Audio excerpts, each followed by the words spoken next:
편지를 쓰면서 로마에서 성도로 부르심을 받은 모든 사람들에게 은혜와 평강이 있기를 간절히 바라는 마음으로 첫인사를 시작하고 있는 것을 보게 됩니다. 로마서 16장의 맨 마지막에도 보면은 로마에 있는 성도들에게 마지막 인사로 은혜와 평강이 있기를 원한다라고 하는 그런 고백을 하는 것을 보게 됩니다. 우리는 누구를 만나면 뭐라고 인사를 먼저 하죠?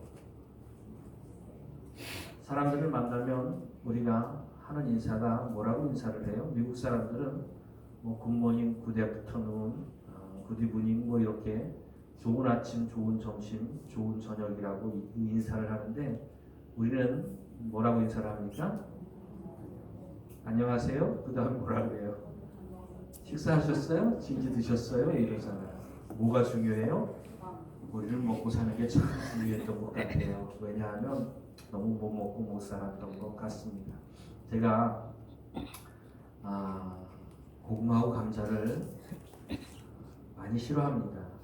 왜냐하면 어릴 때 밥을 지으면요 밥 속에 쌀을 넣고 고구마하고 감자만 들어가 있어요. 그 느낌이 별로 좋은 느낌은 아니었던 것 같아요. 그래서 지금까지도 제 입맛에는 고구마하고 감자가 좀 싫어요. 그래도 군고구마는 좋아합니다. 네. 근데 먹고 사는 문제가 참 인생의 중요한 문제였기 때문에 우리는 진지 드셨어요? 식사하셨어요? 이렇게 인사를 합니다.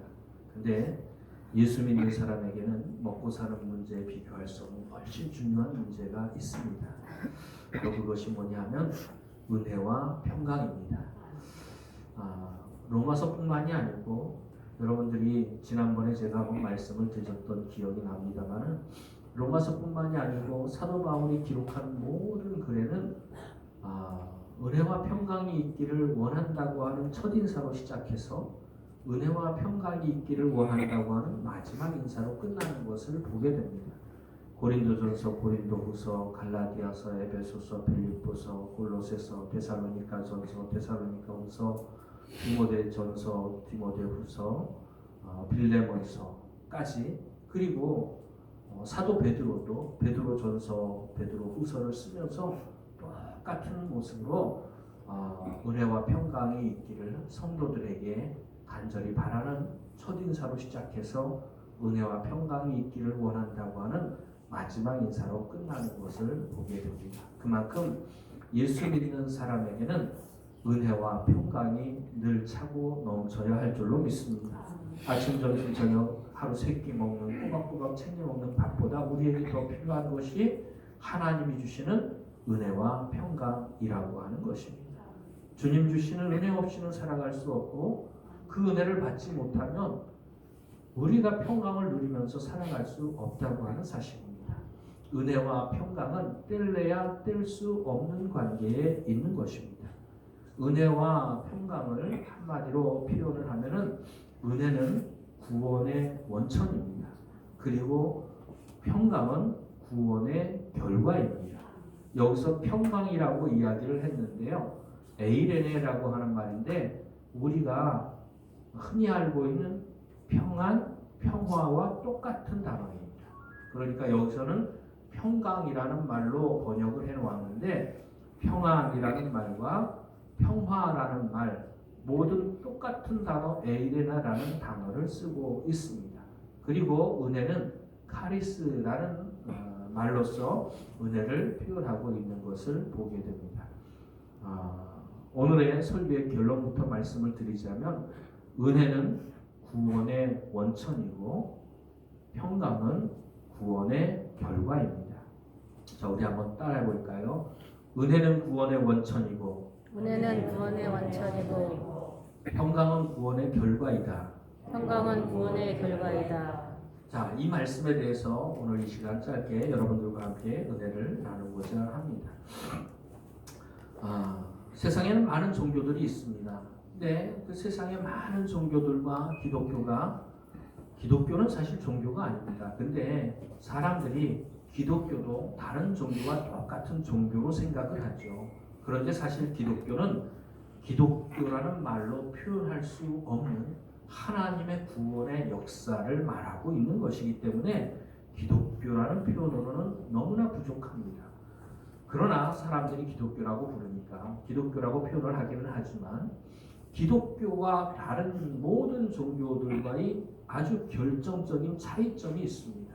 그 차이점이 뭐냐 하면은 다른 모든 종교들은 사람이 자기 자신 스스로가 더듬어서 신을 찾아가는 거야. 하나님이라고 하는 그리고 신적인 존재를 찾아서 더듬어서 찾아가는 것이 바로 다른 세상의 모든 종교라고 하는 것입니다. 그렇게 사람의 생각으로 더듬어서 찾아가고 결론에 도달하게 되는 것이 어느 수준이냐 하면 내가 신의 뜻대로 이 땅에서 모든 일들을 행하고 그것이 공로가 쌓이면 그 대가로 보상을 받아서 내가 죽은 후에 좋은 곳에 가고 이 땅에서도 복을 받을 것이다 라고 하는 데에 이르게 됩니다.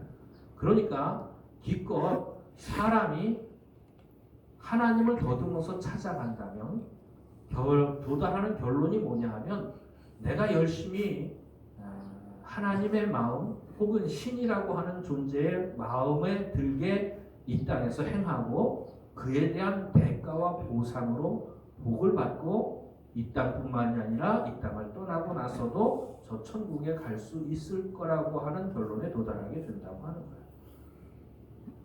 그러니까 기독교를 제외한 모든 종교는 사람이 하나님을 찾아가는 겁니다. 신적인 존재를 찾아가는 거예요. 그런데 기독교는 하나님께서 사람을 찾아오신 것이라고 하는 것이죠. 하나님이 사람을 찾아오셔서 구원의 방법을 가르쳐 주시고 구원의 길을 가르쳐 주시고 믿는 자마다 영생을 얻도록 하나님께서 허락해 주셨다고 하는 것입니다. 원래 인간은 인간 스스로의 능력으로는 사실상 아무런 선도 깨달아 알 수도 없고 아무런 선한 일도 행할 수도 없는 존재라고 하는 것을 사람들이 몰라요. 우리가 흔히 원죄 아래에 있는 인생, 사람은 원죄 아래에 태어난다고 우리가 말을 하는데 이 원죄 아래에 태어난다고 하는 말은 전적인 부패와 전적인 무능이라고 하는 말입니다. 전적인 부패는 뭐냐 하면 머리끝부터 발끝까지 다 죄로 가득 찼다는 말이에요. 생각하는 게 죄고 보는 게 죄고 말하는 게 죄고 손가락 발가락 하나 움직이는 게 다 죄로 가득 차 있는 인생, 바로 그것이 원죄 아래의 인생, 전적으로 부패한 인생의 모습입니다. 그리고 그렇게 전적으로 부패했을 뿐만이 아니라 전적인 무능의 상태입니다.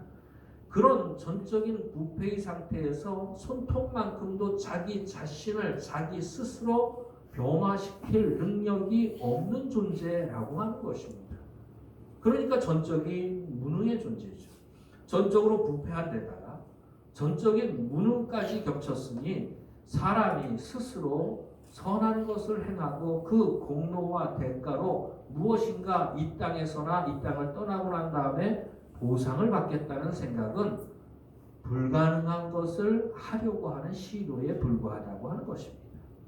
결국에는 사람이 아무리 원죄 아래에 있는 인생이 아무리 애쓰고 힘쓰고 노력한다 한들 머리털 하나만큼도 자기 자신을 변화시킬 수 없고 자기의 죄악된 모습을 고칠 수가 없다고 하는 사실이에요. 다른 종교를 믿는 사람들은 그 사실을 알지 못해요. 그래서 사람에게 가능성을 두고 내가 무엇인가 착한 일을 하고 공로를 쌓고 그 대가와 보상으로 이 땅에서 복을 받고 이 땅을 떠나서 천국에 갈 것이다 라고 착각하면서 열심히 그 길을 걸어가지만 결국에는 그 길의 마지막은 심판과 영원한 멸망으로 끝나게 된다고 하는 것입니다. 그러나 기독교는 사람이 하나님을 찾아가는 종교가 아니라 하나님께서 친히 죄인을 찾아오셨다고 하는 것입니다. 하나님이 세상을 이처럼 사랑하사 독생자를 주셨으니 이는 그를 믿는 자마다 멸망치 않고 영생을 얻게 하려 하심이니라. 자기 스스로의 힘으로는 머리카락 하나만큼도 손톱만큼도 변화시킬 수 없고 죄에서 벗어날 수 없는 존재, 아무리 노력하고 애쓴들 하나님의 심판과 영원한 멸망을 피할 수 없는 저주받은 존재를 하나님께서 사랑하셔서 찾아오셨다고 하는 것입니다. 그리고 우리의 모든 죄를 하나님께서 우리 주 예수 그리스도의 십자가에 담당하게 해주셨다고 하는 것입니다. 보라, 세상 죄를 지고 가는 하나님의 어린 양이로다. 세례 요한은 예수님을 보면서 이렇게 고백하는 것을 보게 되죠. 이사야 선지자는 우리에게 말합니다. 우리는 다 양 같아서 그릇 행하여 각기 제 길로 갔거늘 여호와께서는 우리 무리의 죄악을 그에게 담당시키셨도다. 우리 주 예수 그리스도께서는 우리 무리의 죄악을 십자가에서 담당해 주셨는 줄로 믿습니다. 세상의 모든 죄를 지시고 어린 양으로서 하나님이 기쁘게 받으심직한 온전한 제물로서 단 한 번의 제사로 세상 모든 죄인들의 죄를 씻어주시는 은혜를 하나님께서 베풀어 주셨다고 하는 것이죠. 그래서 누구든지 이 예수 그리스도를 믿는 자마다 멸망치 않고 영생을 얻게 된다고 하는 것입니다. 이것까지가 하나님께서 우리를 위하여 행하신 일이라고 하는 것입니다. 그것이 하나님의 은혜라고 하는 것입니다. 은혜라고 하는 말을 우리가 참 자주 쓰지만 그 은혜라고 하는 말의 정확한 의미는 뭐냐면, 따라합시다. 자격 없는 자에게 값없이 주시는 것. 값없이 주시는 것. 나는 구원받을 자격이 있어요, 없어요? 없어요. 근데 구원받을 자격이 없는 자에게 값없이 구원을 주시는 거예요. 하나님 앞에 나를 구원해 주십시오라고 내어놓을 수 있는 공로가 없는 존재. 빈손 들고 앞에가 십자가를 붙들고, 우리는 하나님 앞에 빈손 들고 나가는 존재입니다. 내가 하나님 앞에 뭘 내놓을 게 뭐가 있습니까? 기껏 내놓을 것이 있다면 우리가 지금 죄밖에 내놓을 것이 없는 인생이라고 하는 것입니다. 죄 때문에 심판받고 멸망받아 마땅한 존재이고 하나님 앞에 죄밖에 내놓을 것이 없는 인생인데도 불구하고 그 하나님께서는 그 죄인을 찾아오셨어요. 그리고 내가 지은 죄를 용서받을 수 있는 길을 열어주셨어요. 예수를 믿기만 하여 값없이 묻지도 않고 따지지도 않고. 여러분, 전에 그 텔레비전에서 보험 광고가 나오는데, 이땡재라고 하는 그 원로 배우가 그 보험 광고를 나왔던 그런 기억이 납니다. 그때에 보험에 들으라고 하면서 뭐라고 광고를 했냐면, 묻지도 않고 따지지도 않고 드립니다. 1,000,000원 드립니다. 그렇게 묻지도 않고 따지지도 않고 1,000,000원 준다고 하니까 사람들이 다 들었는데 10,000원, 20,000원 내고 1,000,000원 받는다고 하니까 다 들었어요. 근데 그거 나중에 알고는 뭐냐 하면은요, 상해로 사망시. 상해로 사망시라고 하는 것은 사고로 사망시. 1,000,000원이에요. 근데 묻지도 않고 따지도 않고 1,000,000원 준다고 하니까 상해로 사망시라는 말은 생각지도 않고 묻지도 않고 따지지도 않고 1,000,000원 준다고 하니까 다 들었는데 집에만 있고 돌아다니지도 못하는 사람들이 다 들었어요. 뭘 돌아다녀야 사고라도 나는데 돌아다니지도 못하는 사람들이 다 준다니까 다 들었던 그런 기억이 납니다. 근데 하나님은 진짜 묻지도 않고 따지지도 않습니다. 묻지도 않고 따지지도 않고 우리의 모든 죄악을 용서받을 수 있는 길을 세상의 그 모든 사람들에게, 세상의 모든 죄인들에게 다 열어주셨다고 하는 것입니다.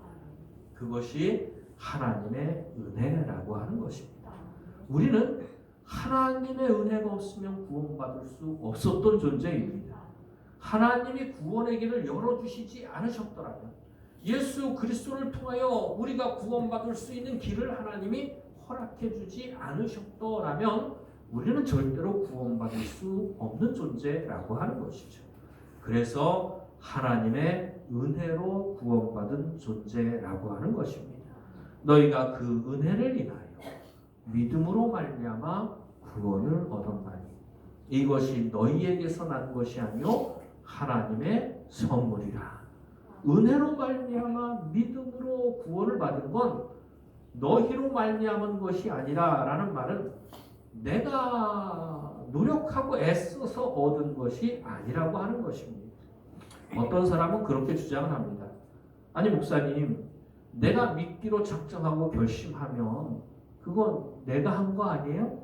그 공로로 내가 구원받는 거 아닙니까? 라고 말하는 사람들도 있어요. 얼핏 보면 맞는 말 같습니다만은 여러분들이 병원에 갔는데 병원에서 진찰을 받고 난 다음에 의사 선생님이 얘기하기를 암입니다. 수술하면 살고 수술 안 하면 6개월입니다. 그러면 여러분들 어떻게 하겠어요? 수술해 주세요 라고 선생님한테 얘기를 했죠. 근데 수술을 해 주세요라고 얘기하는 것이 무엇과 똑같으냐 하면 내가 믿겠습니다 라는 말과 똑같은 말이에요. 여러분 수술하겠습니다 라고 자기가 대답하는 것이 암을 고칠 수 있어요 없어요?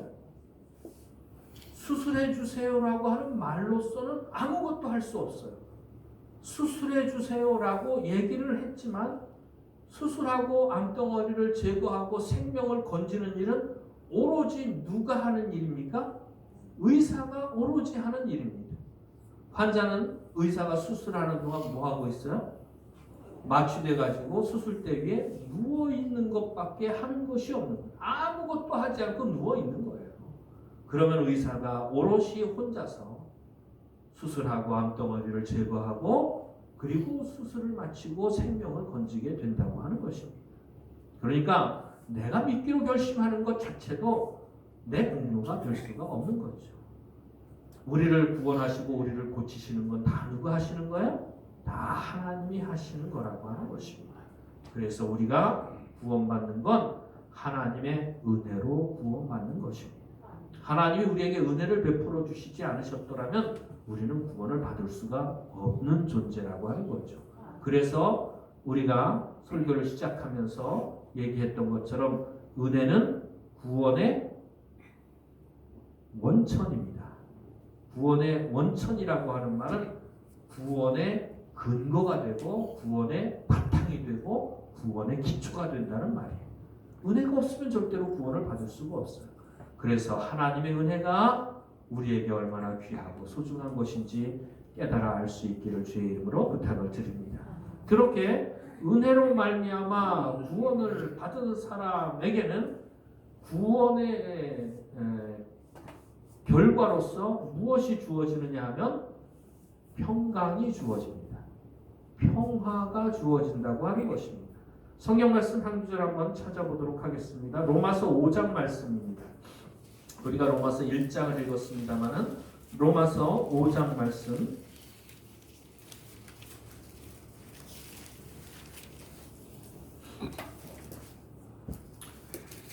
로마서 5장 1절 말씀입니다. 함께 봉독합니다. 시작. 그러므로 우리가 믿음으로 의롭다 하심을 받았으니 우리 주 예수 그리스도로 말미암아 하나님과 평을 누리자. 여기서 화평이라고 번역을 했는데 이것도 평강, 평안과 평화와 똑같은 단어 에이레를 쓰고 있다고 하는 것입니다. 그러니까 우리 주 예수 그리스도로 말미암아 예수 그리스도를 믿게 될 때에 우리가 무엇을 누리게 됩니까? 화평을 누리게 되는 거예요. 평화를 누리게 되는 거예요. 평강을 누리게 된다고 하는 것입니다.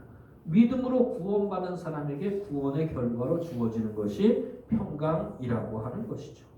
우리가 하나님의 은혜로 그 은혜를 믿음으로 구원받기 전에는 하나님과 우리의 사이가 어떤 사이였느냐 하면 원수의 사이였다고 하는 것입니다.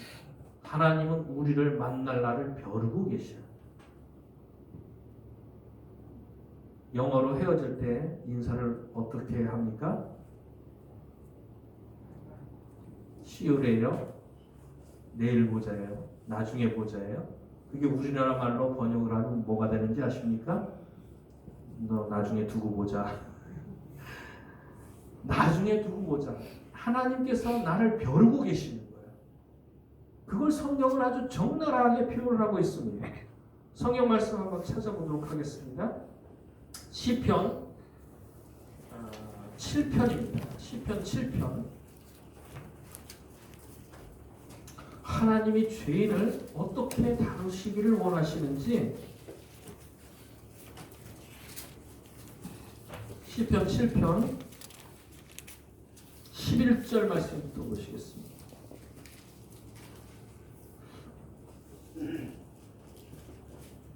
시편 7편 11절부터 13절까지입니다. 함께 봉독합니다. 시작. 하나님은 의로우신 재판장이시며 매일 분노하시는 하나님이시로다. 사람이 회개하지 아니하면 그가 그의 칼을 하시며 그의 활을 이미 당기어 예비하셨도다. 죽일 도구를 또한 예비하시며 그가 만든 화살은 불화살들이로다. 개역 개정판은 조금 표현이 좀 순화된 것 같습니다. 개역 한글판에서는 하나님은 의로우신 재판장이시며 매일 분노하시는 하나님이시로다. 사람이 회개치 아니하면 저가 그 칼을 가르시며 그 활을 이미 당겨 예비하셨도다. 죽일 기계를 또한 여호와께서 죽일 기계를 또한 예비하시며 그 만든 살은 화전이로다. 화전은 불화살입니다. 하나님께서는 회개치 않은 죄인들에게 무엇을 준비하고 계시느냐 하면 칼을 갈고 계시고 활을 불화살을 준비하고 계시고 죽일 기계를 준비하고 계시는 분이 바로 의로우신 재판장이신 하나님이라고 하는 것입니다. 우리는 사랑의 하나님만 생각하죠. 그러나 하나님은 사랑의 하나님이심과 아울러 공의의 하나님도 되십니다. 하나님은 죄인을 사랑하시는 사랑의 하나님이시기도 하지만 회개치 않는 죄인을 심판하시는 의로운 재판장이 되시는 하나님이시기도 하시다고 하는 사실이에요. 그 죄인을 하나님께서 만날 날을 이를 갈고 기다리고 계시고 칼을 갈고 불화살을 준비하고 죽일 기계를 예비하고 죄인을 만날 날을 준비하고 계십니다. 왜냐하면 심판하고 영원한 형벌, 죄에 걸맞는 그 형벌을 하나님께서 내리시기 위하여 죄인을 만날 날을 준비하고 계시는 것입니다. 그러니까 이 땅에 태어난 모든 죄인들은 마음속에 다 어느 정도는 깨달아 알고 있어요. 내가 이 땅에서 죄인이고 이 땅을 떠나면 내가 지은 죄에 대한 대가가 반드시 있게 될 것이다. 그것을 알기 때문에 이 땅에 태어나서 구원받지 못한 죄인들은 다 죽음의 두려움에 떠는 거예요. 죽기를 두려워하면서 떠는 이유가 뭐냐 하면 다 마음속에 어느 정도 희미하기는 할지라도 어느 정도 자기가 지은 죄에 대한 대가를 반드시 받을 거라는 사실을 마음속에 깨달아 알기 때문이라고 하는 것입니다. 그렇게 하나님께서 죄인을 만날 날을 기다리면서 그렇게 칼을 갈고 그렇게 불화살을 준비하고 죽일 기회를 예비하고 계시다고 하시니 죄인들의 마음이 이 땅에서 평안이 있겠어요? 없겠어요? 불안한 마음뿐이겠죠. 언제 내가 이 땅을 떠날지 모르고 또 이 땅에서도 하나님이 나를 미워하셔서 내가 하는 일마다 뒤틀리게 만들고 어렵게 만들고 힘들게 만들고 그런 마음이 들기 때문에 마음이 늘 불안하고 늘 평안이 없고 이 땅에서의 삶도 마찬가지고 죽은 이후의 삶도 두려움과 떨림 가운데 살게 된다고 하는 것입니다. 그런데 하나님께서 예수 그리스도를 믿는 자마다 멸망치 않고 영생을 얻게 해주시는 은혜를 내려주셨어요. 우리의 모든 죄를 다 용서해 주시고 우리가 하나님을 두려워하는 이유가 무엇입니까? 우리의 죄 때문입니다. 하나님을 두려워하는 이유는 오직 한 가지, 죄 때문입니다. 하나님은 죄와 함께 하실 수 없는 거룩하신 분입니다. 그런데 죄인이 하나님을 만나면 거룩하지 못한 죄인이 거룩하신 하나님을 만나면 반드시 이루어지는 게 있는데 그게 심판이라고 하는 것입니다. 그러니까는 죄인은 하나님을 두려워하면서 살게 되는 것이죠. 그런데 하나님께서 그 모든 죄 문제를, 하나님과 우리 사이를 가로막고 있던 모든 죄 문제를 하나님께서 다 해결해 주셨다고 하는 것입니다. 원래 우리는 어떤 존재입니까? 하나님을 등 뒤로 던진 존재라고 성경이 말하고 있는 것을 보게 됩니다. 열왕기상 14장 9절 말씀에 보면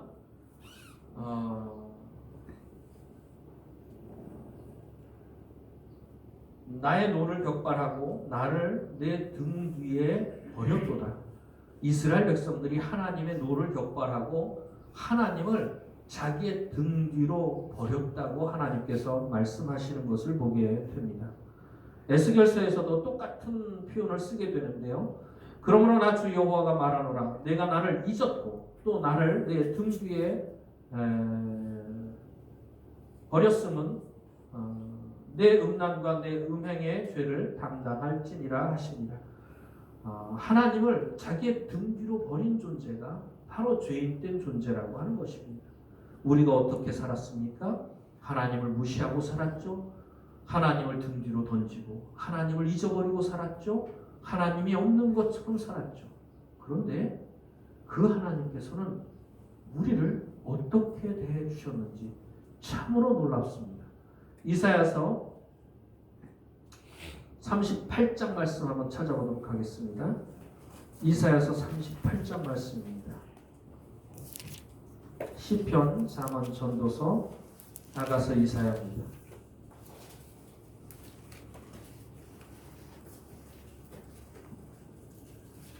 이사야서 38장 말씀입니다.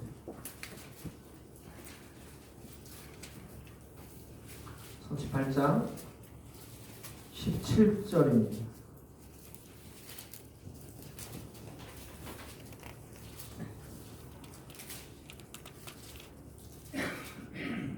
이사야서 38장 17절 말씀 함께 봉독합니다. 시작. 보소서 내게 큰 고통을 더하신 것은 내게 평안을 주려 하십니다. 주께서 내 영혼을 사랑하사 멸망의 구덩이에서 건지셨고 내 모든 죄를 주의 등 뒤에 던지셨나이다. 하나님이 우리를 어떻게 대해 주셨는지 참으로 놀랍습니다. 우리는 하나님을 등 뒤로 던졌어요. 하나님을 잊고 살았습니다. 근데 하나님께서는 우리의 죄를 하나님의 등 뒤로 던지셨어요. 다시 돌아보지 않겠다는 것, 다시 기억하지 않겠다고 하는 뜻입니다. 한 구절도 찾아보도록 하겠습니다.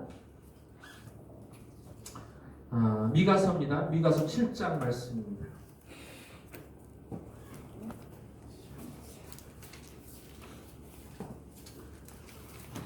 미가, 나홈, 하박국, 스바냐, 구약성경 거의 마지막에 있습니다. 미가서 7장 말씀입니다. 7장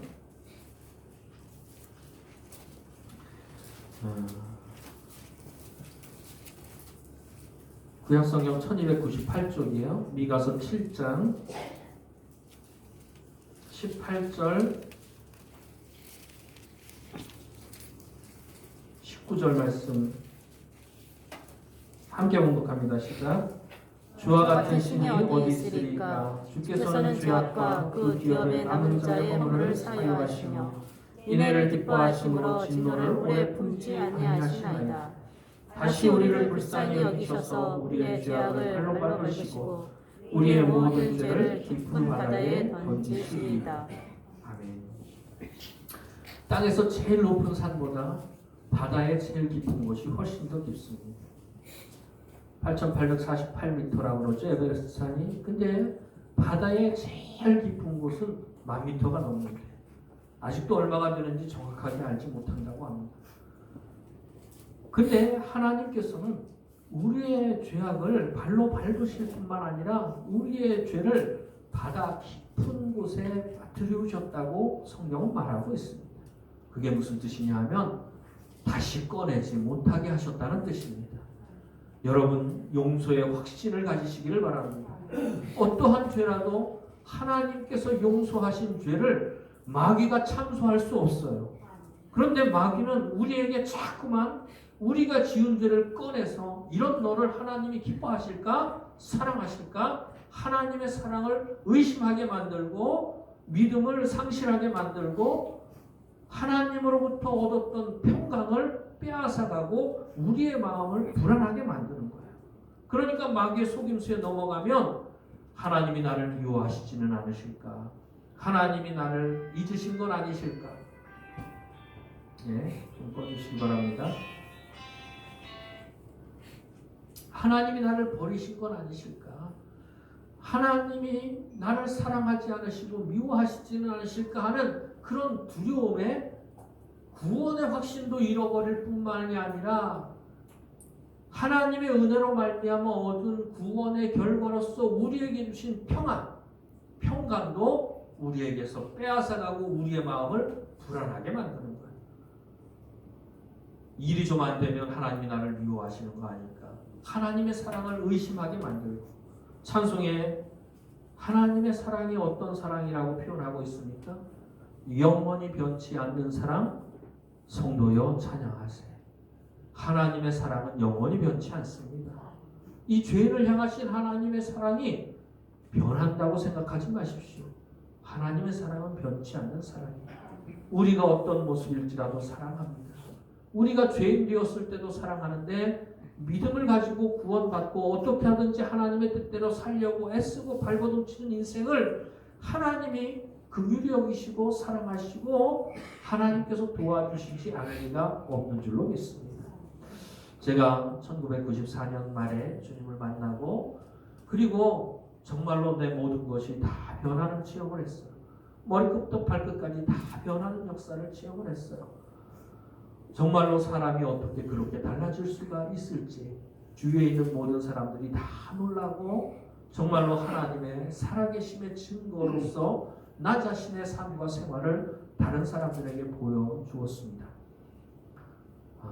아침에 일어나서 저녁에 잠자리에 누울 때까지 하는 일이 찬송하고 기도하고 성경 보고 찬송하고 기도하고 성경 보고 전도하고 그것만 했어요. 하나님께서 축복해 주셔서 참으로 자녀가 없던 저에게 자녀를 허락해 주셨고 삼형제를 둘 수 있도록 하나님께서 은혜까지 베풀어 주셨죠. 그런데 시간이 지나면서 정말로 내 모든 것이 다 변했다고 생각하는데 시간이 지나면서 나의 옛사람의 모습이 내 안에서 자꾸만 다시 솟아오르기 시작하는 겁니다. 다시 악한 마음이 들고 또 다른 사람에게 화를 내고 혈기를 부리고 그런 마음이 드는 거예요. 그러면서 내 마음속에 참으로 하나님 앞에 내가 구원받은 사람인데 그리고 한동안 참으로 변화된 모습을 가지고 기쁨 가지고 평강 가지고 하나님이 주신 은혜로 말미암아 구원받은 기쁨 가운데 평안 가운데 그렇게 살았는데 내가 옛사람의 모습이 다시 살아나니까 내가 믿었던 게 착각은 아닌가? 내가 받은 구원이 내가 착각했던 건 아닌가? 내가 변했다고 생각했는데 그것도 착각은 아닌가? 하나님과 나 사이가 회복되었다고 생각되었는데 그것조차도 망가진 것은 아닌가 하면서 마음속에 믿음도 연약해지고 마음속에 불안한 마음도 들고 그런 상태가 오게 되었어요. 그러면서 그것 때문에 그것 붙잡고 씨름하면서 한동안 기도를 하는데 그러는 가운데 꿈을 꾸게 되었어요. 꿈을 꾸게 되었는데 제가 뭔 죄를 저질렀는지 하여튼간 죄를 저질렀습니다. 그리고 경찰들이 경찰차를 타고 저를 잡으러 쫓아다니는데 제가 뭐 이리 날아다니고 저리 날아다니고 뛰어다니고 하여튼간 경찰을 피해서 이리 피하고 저리 피하는데 집요하게 쫓아와가지고 결국에는 저를 잡아가지고 수갑을 채우는 거예요. 근데 잘못했어요. 다시는 안 그럴게요. 한 번만 봐주세요. 한 번만 봐주세요. 이러는데 그러다가 깜짝 놀라가지고 잠이 깼어요. 근데 그때 제 마음속에 하나님이 주시는 은혜가 있었습니다. 그게 뭐냐면 내가 지은 죄 때문에 내가 고민하고 걱정하지만 나는 내가 지은 죄를 마치 꿈속에서 지은 것처럼 여긴다 라고 하는 마음을 하나님께서 주셨어요. 참으로 꿈에서 지은 죄가 깨고 나면 아무것도 아니지 않습니까? 하나님이 용서하신 죄를 하나님이 다시 기억지 아니하시는 여러분들이 잊을 수 있기를 바랍니다. 그러나 중요한 것 한 가지 기억해야 할 것이 있습니다. 여러분들이 지은 죄는, 용서받은 죄는 잊어버린다 할지라도 용서받은 은혜는 기억할 수 있기를 바랍니다. 나 같은 죄인을 용서해 주신 그 은혜는 우리의 평생에 우리의 마음속에 간직할 수 있기를 바랍니다. 그리고 용서받은 확신 가운데서 하나님이 나를 사랑하시고 나를 절대로 버리지 않으시고 포기하지 않으시고 끝까지 지키고 보호하시고 저 천국 가는 그날까지 나를 인도해 주시려는 확신 가운데서 구원받은 성도들에게 주시는 하나님의 평강이 저와 여러분의 삶 가운데 차고 넘치기를 주의 이름으로 축원을 드립니다. 기도해 주시겠습니다.